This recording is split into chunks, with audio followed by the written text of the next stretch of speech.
কোথায় ছিলিস তুই? সকাল থেকে তোরে খুঁজতেছি। কি জানি কেন বাবা গঞ্জে নিয়ে গেছিল। এই দেখ এই ছবি কেন তুলালো কে জানে। বাহ, তোরে কি সুন্দর লাগতেছে। তুই রাইখাতে ছবি খান। এইটা আমার কি কামে লাগবো? তোরে যারা চিনে না তাদের দিকে আমার কাছে তো ছবি রাখা আছে এইখানে।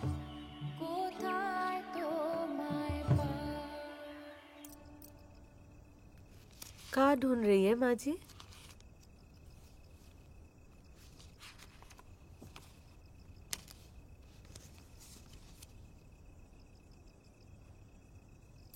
চিনতে পারিস? আমি তো আর চিনি না। कितनी छोटी सी थी ना तू। थोड़ा थोड़ा हमें भी याद है। तेरा शक्ल अभी भी वैसा ही है माँ जी।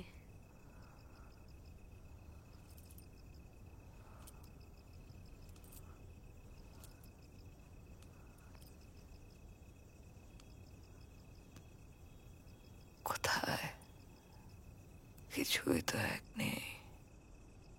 তুই যাকে চিনিস সে তো ছেনু মিত্তির লেনের ইন্দুবালা মল্লিক। কলাপতার ইন্দুবালাকে তো কবেই ছেড়ে চলে এসেছি।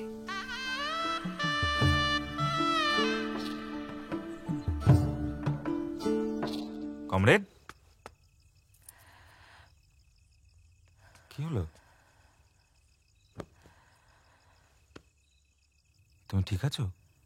তুমি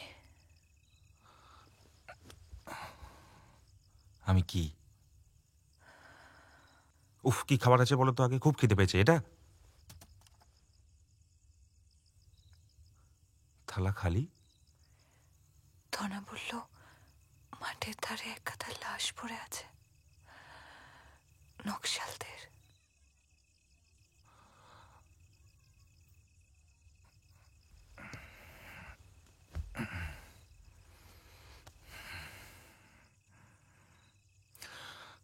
আর তুমি ভাবলে যে ওই মাঠের পড়ে থাকা লাশগুলোর মধ্যে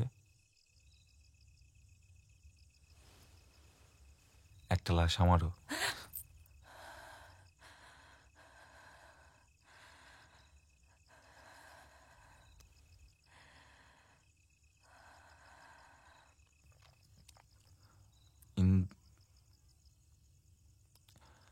কমরেড ইন্দুবালা। শুধু মাঠ না, এই হত্যাপুরীর অলি গলি, পাকস্থলী, নদী নালা রোজ রাতে অজস্র লাশে ভরে ওঠে। ওই অজস্র লাশের মধ্যে একটা লাশ আমারও হতে পারে, বা হয়তো সব লাশই অলোকেরই। আমি আর আসবো না, লুকোনোর সময় হয়েছে। জানি না কদিন পারবো লুকোতে।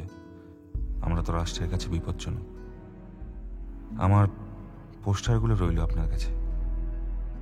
আপনাকে কখনো কিছু দিতে পারিনি, ওগুলি না হয় থাক আমার স্মৃতি হয়ে।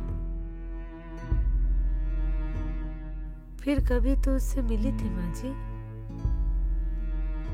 वो जिंदा है माँ जी, कुछ पता है तुझे? জানি না রে লক্ষ্মী, ও তো যুদ্ধে গেছিল, হয়তো মরেই গিয়েছে লড়তে লড়তে।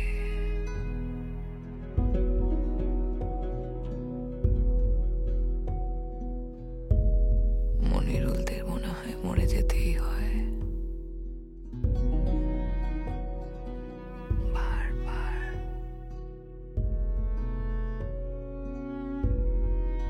নাকি যারা মরে যায় তারাই আসলে মনিরুল,